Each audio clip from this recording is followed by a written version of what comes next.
ప్రమాదం జరిగిన కొద్దిసేపటికే సీఎం సహా అంతా అలర్ట్ అయ్యామన్నారు నారా లోకేష్. 24 గంటల్లో 25 లక్షల రూపాయల పరిహారం అకౌంట్లో వేస్తున్నామని చెప్పారు.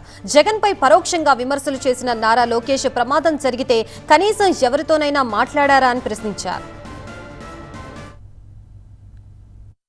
ఈరోజు ఎవరు వచ్చారండి ఇక్కడికి? ప్రతిపక్ష ఇది టీమ్ 11 క్యాప్టెన్ వచ్చాడా అడుగుతున్నా. టీమ్ 11 క్యాప్టెన్ వచ్చాడు ఇక్కడికి? లేదు కదా. ఎస్, బాబు గారు చెప్తున్నారంటే చాలా సీరియస్ చెప్తున్నాడు. అది పరిణామాలు తీసుకుని ఆయన అనౌన్స్ చేశాను. సో నేను చేయకపోతే తిప్పినాను, అడిగాను. చేస్తానని చెప్పిన తర్వాత తిప్పి అసలు 24 గంటలు కూడా లోపలే మీరు ఇట్లా మారితే ఎట్లా sir? Any incident we are taking very serious. మాకు వాట్సాప్ గ్రూప్ ఉంది, ఇన్సిడెంట్ మేనేజ్మెంట్ అని మాకు వాట్సాప్ గ్రూప్ ఉంది. దాంట్లో గౌరవ ముఖ్యమంత్రి గారు కూడా ఉన్నారు. ఇది అడగండి. నిన్న జరిగిన 4 గంటల 45 నిమిషాలకి మేము అందరూ అలర్ట్ అయ్యాం. అందరం మాడుకున్నాం. మళ్ళీ ఎంపీ గారితో మాట్లాడా, ఎమ్మెల్యే గారితో మాట్లాడా, గణబాబు గారితో మాట్లాడా, హెచ్ఎం గారు ఇమీడియట్గా స్పందించారు. ఇట్స్ రెస్పాన్సిబిలిటీ అమ్మ. మేమేదో టీమ్ 11 క్యాప్టెన్ సమాధానం చెప్పినాక మేము లేము ఇక్కడ. తెలుగు వాళ్ళకి కోసం, ఆంధ్రుల కోసం సమాధానం చెప్పాలి. మా బాధ్యత ఇది. 164 స్థానాలు గెలిపించిన తర్వాత మేము పరదాలు కట్టుకుని తిరగట్లేదు ఎవరు. పాప కార్మికుడు ఎక్కడి నుంచో దూరం నుంచి అరుస్తుంటే నేను ఎందుకు అరుస్తున్నానా?